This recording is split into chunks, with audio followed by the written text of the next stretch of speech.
रक्षाबंधन के त्यौहार की सबको हार्दिक बधाई। राधे राधे, जय श्री कृष्ण।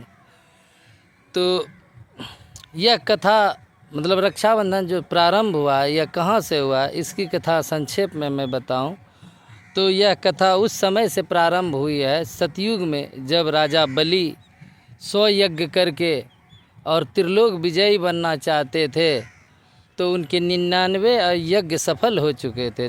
100वें यज्ञ के लिए जब वह आहुति के लिए बैठे थे, तभी माता अदिति और कश्यप के उदर से भगवान श्री हरि का जन्म लिया था। और बराह रूप में, क्षमा कीजिएगा, बराह ने वामन रूप में उन्होंने जन्म लिया था। और राजा बलि से आकर उन्होंने भिक्षाटन के लिए याचना की कि हे राजन, मुझे भिक्षा दीजिए। तो राजा बलि बड़े ही दानवीर थे, क्योंकि वह प्रहलाद के पौत्र और विरोचन के पुत्र थे।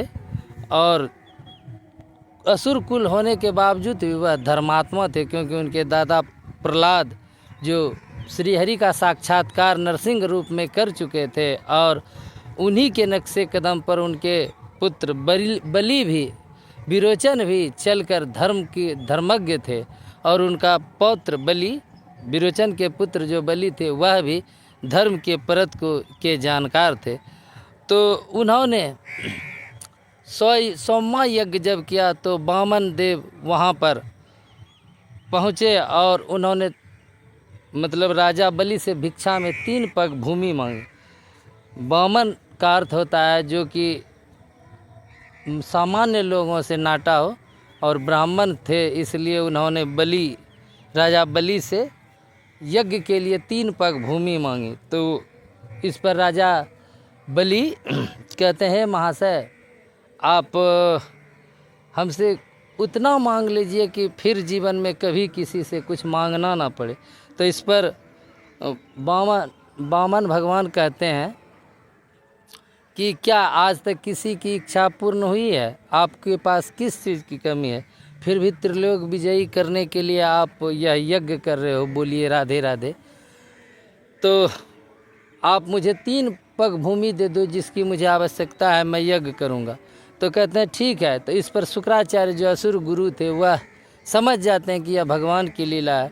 तो वह तब तक राजा बलि से वह वामन भगवान 3 पग जमीन के लिए, भूमि के लिए उनसे गंगा जल हाथ में देकर प्रदक्षिणा करवा देते हैं, मतलब कर देते हैं ये कि 3 पग जमीन हम आपको देंगे। तो इस पर शुक्राचार्य उन्हें बहुत रोकते हैं कि हे राजन, तुम्हारा सारा यश नष्ट हो जाएगा। यह भगवान विष्णु है जो तुम्हें छलने के लिए आया है। फिर भी राजा बलि कहते हैं मैंने वचन दिया है, तो यह और वचन पूरा नहीं करेंगे तो राजा बलि का यश यूं ही चला जाएगा। और अगर देना भी पड़ रहा है, तीनों लोग को अगर देना भी पड़ रहा है, तो किसे देना पड़ रहा है? राजा स्वयं श्री हरि हमसे मांगने आए हैं, बोलिए राधे राधे। तो इस पर राजा बलि उन्हें 3 पग जमीन देने के लिए, भूमि देने के लिए तैयार हो जाते हैं। तब भगवान वामन अपना विशाल रूप धारण करते हैं और एक पग में पूरी धरती और दूसरे पग में आकाश नापते हैं। और तीसरे पग के लिए कहते हैं हे राजन, तुम्हारा तो मतलब कि वचन झूठा हो गया, अब मैं तीसरा पग कहाँ रखूं? तो इस पर बलि कहते हैं कि नहीं प्रभु, आपका मेरा वचन, राजा बलि का वचन कभी झूठा नहीं हो, आप तीसरा पग मेरे सर पर रख दीजिए। तो इस पर भगवान श्री हरि वामन रूप में उन्हें के सर पर पैर रखते हैं और वह तीनों पग का वचन पूर्ण करते हैं। उसके बाद भगवान श्री हरि अपने स्वयं के रूप में आकर कहते हैं, हे राजा बलि, तुमने प्रहलाद के पौत्र होने का गौरव जो हासिल किया था, आज उसे तुमने पूर्ण किया। सो हे, तुम मांगो, मुझे क्या मांगते हो? मैं तुम पर प्रसन्न हूँ, तुम क्या मांगते हो? तो कहते हैं कि हे श्री हरि, मैं तो स्वयं आपको दान करने आया था, फिर भी आप यदि हम पर प्रसन्न हैं तो हमें हमारे दादा श्री प्रहलाद के पास रहने के लिए चाहिए, और आप हमारे साथ ही वहीं पर रहना है आपको। तो कहते हैं ठीक है, तथास्तु कहकर श्री हरि चले जाते हैं उनके साथ धरती के अंदर, जहाँ पर असुरों का वास था। बोलिए राधे राधे। उसके बाद भगवान श्री हरि सृष्टि के पालन करता है तो इस पर सृष्टि का कार्य रुक जाता है,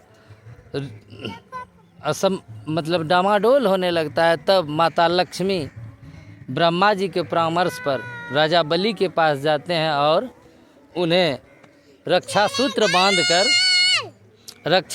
बांधकर उनसे अपने भाई बना लेते हैं। तब से यह प्रथा चली आती है। और तो कहते हैं, लक्ष्मी जी को कहते हैं, हाँ तुमने तो मुझे अपना भाई बना लिया देवी, तो अब मांगो पारितोषिक, क्या मांगना चाहती हो। तो राजा बलि से कहते हैं, हे प्रभु, हे भ्राताश्री, यदि आप हमको अपना बहन समझते हैं तो श्रीहरि को मुक्त कर दीजिए, क्योंकि सृष्टि का कार्य इनके न रहने से डामाडोल हो रहा है। तो कहते हैं, ठीक है बहन, तुम्हें इन्हें ले जाओ। परंतु तब श्रीहरि कहते हैं, हे राजा बलि, मैं तुम्हारे साथ हमेशा के लिए अपने एक स्वरूप को यहाँ छोड़ देता हूँ। तो आज भी भगवान श्रीहरि राजा बलि के साथ वहीं पर है और दूसरा स्वरूप वह लेकर सृष्टि का कार्यभार देखते हैं। बोलिए राधे राधे। तो यह थी रक्षाबंधन की कथा, जो कि पुरातन युग से चले। उसी समय से सभी बहनें अपने भाई की लंबी उम्र के लिए और उनसे अपनी रक्षा की उपेक्षा के लिए मतलब जब बुरे समय में भाई हमारी रक्षा करे, इसके लिए उन्हें श्रावण मास के पूर्णिमा के दिन रक्षा सूत्र बांधते हैं। यही है रक्षाबंधन की कथा। आज के लिए इतना ही। राधे राधे। जय श्री कृष्ण। जय हो रक्षाबंधन। भाई बहन का प्रेम अमर रहे। राधे राधे।